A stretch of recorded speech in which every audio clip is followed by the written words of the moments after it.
So I had a realization while driving over to the studio today that I feel addicted to feeling safe. Just that phrase came to my mind, and then I kind of went down and deconstructed it a bit, wrote about it a little bit, and so hopefully I won't go in circles here as much as I usually do, but then again, it's still me.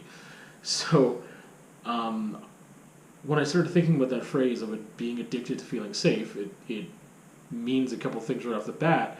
And one is that I obviously don't feel safe very often, or at least recently I haven't felt safe for long periods of time.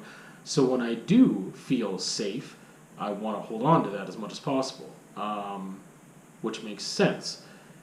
I think that the distinction here, or one of the main distinctions, is that some people feel relatively safe all the time. And we're going to get into maybe why that is. But for a while, I have not felt that way. I have had quite a while, over a year, that was fairly...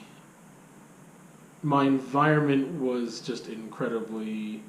I don't know what word to use for it, and I feel like I have to be careful with what that word is. But also I just want to communicate it correctly, but yeah. I was not in a good environment. I was in an environment which felt very unstable, to put it incredibly mildly. So in that environment, I felt like I didn't have a lot of control over my own safety, or feeling safe, or feeling good, happy, whatever.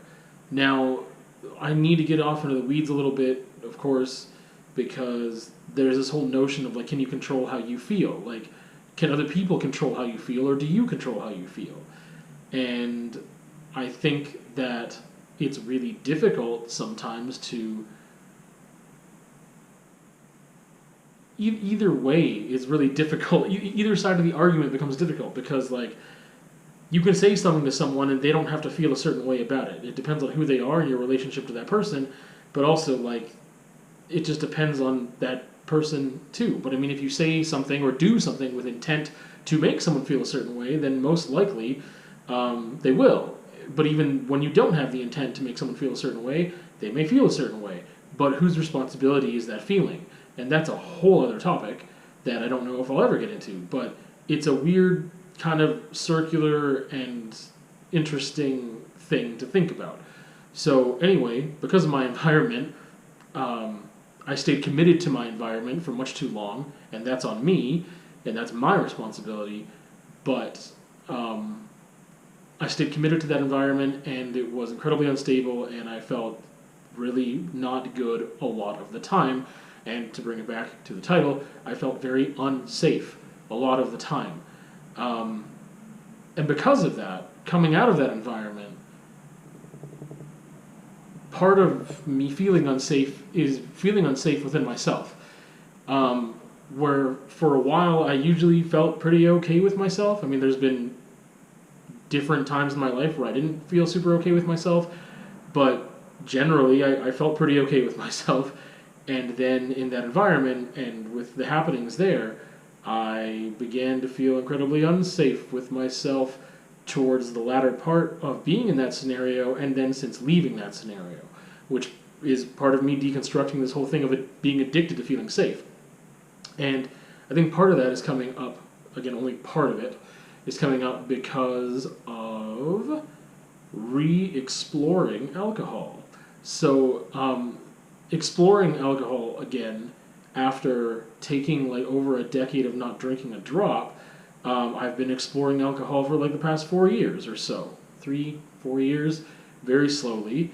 And recently I have taken a different turn with my substance use and when I use it, and I'm aware of it, so it hasn't gotten to a bad place, but it's gotten to a place where I feel like, oh, this is a little bit reminiscent of what I didn't realize was happening, you know, X amount of years ago when I was abusing alcohol.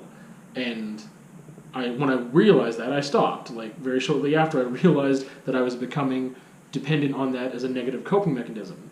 And right now, I would put that under the umbrella of something that makes me feel safe.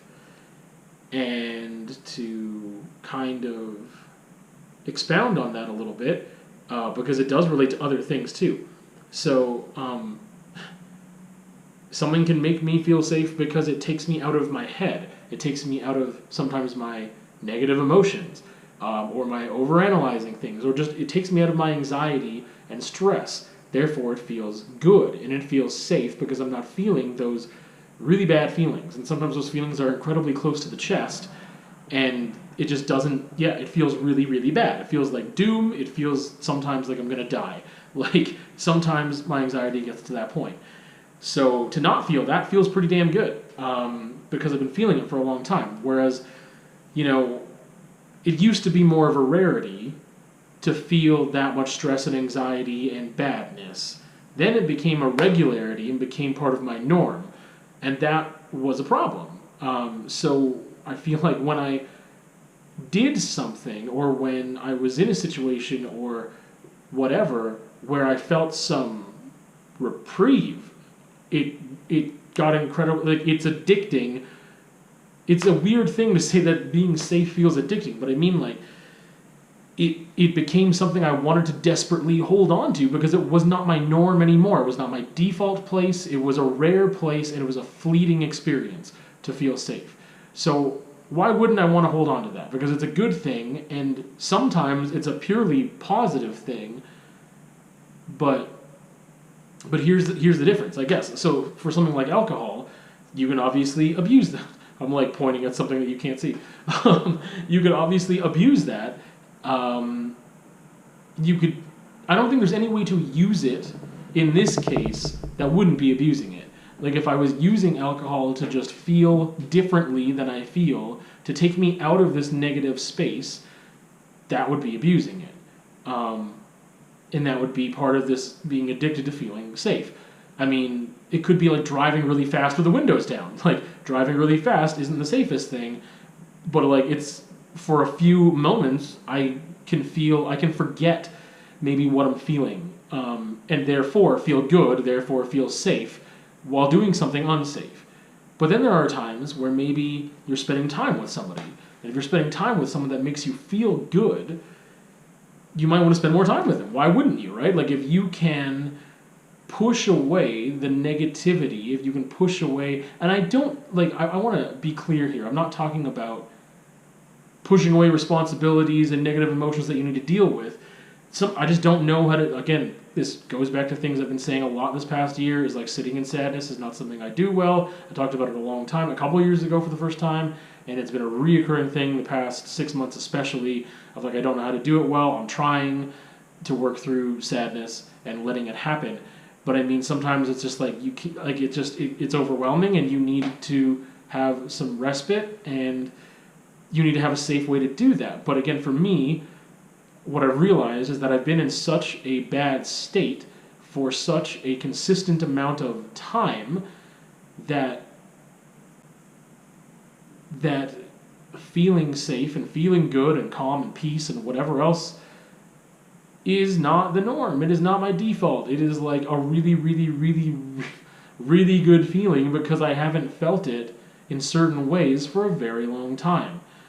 There are things that I do. So, for example, biking is a positive thing that I do to feel that. I feel safe. I feel good. I feel like I am doing something positive for myself in many ways, and I am doing something positive for myself in many ways when I go and bike, and it feels good, and therefore I want to do it all the time. And I don't do it all the time because of things like weather and time and whatever, but it's that's a positive coping mechanism, right? But when you cross into even the phrasing alone of feeling addicted to feeling safe, I mean, that just denotes certain things. One, that I haven't felt that way for a long time, and that I am trying to hold on to it a bit too much. And it makes sense as to why a person, such as myself, would want to do that, because it's a good feeling, and it's not a negative feeling, but the way I go about achieving that feeling is what can be negative. Right? This is where negative coping mechanisms come in. And this is just a tie back to that of like, this is why. I mean, like, it seems so obvious and so simple and kind of dumb to like express, but just the way that that phrase came into my mind today, I was like, yeah, that's what I'm doing. But then you start to overanalyze, you being me, start to overanalyze, like, am I going about this the wrong, like, are the feelings that I'm feeling really what I'm feeling? Are they real feelings or are they not real feelings? Am I just doing this or spending time here or there or wanting to do this because it feels good, because it's taking me away from bad feelings? Like, why wouldn't, like, does that mean that there's less sincerity? I don't think so. Not for what I'm currently, experiencing and what I'm drawn towards, but it's still something that enters my mind. And part of that is just anxiety and overanalyzing stuff. Stuff is just there. But yeah, it just goes hand in hand with like this notion of coming to terms with like, oh, I haven't felt safe. Like, oh, that's just such a weird phrase. It seems incredibly strong, but that's how I feel. Is that in the aftermath of this unstable environment, I felt unsafe even when I was out of that environment because of how consistently negative and toxic that environment was, that when I was left alone to deal with myself, I guess, and my experiences from that environment, it was overwhelming and a lot to deal with. I'm still dealing with it, and as I'm still dealing with it, I'm making these realizations. See you on another time.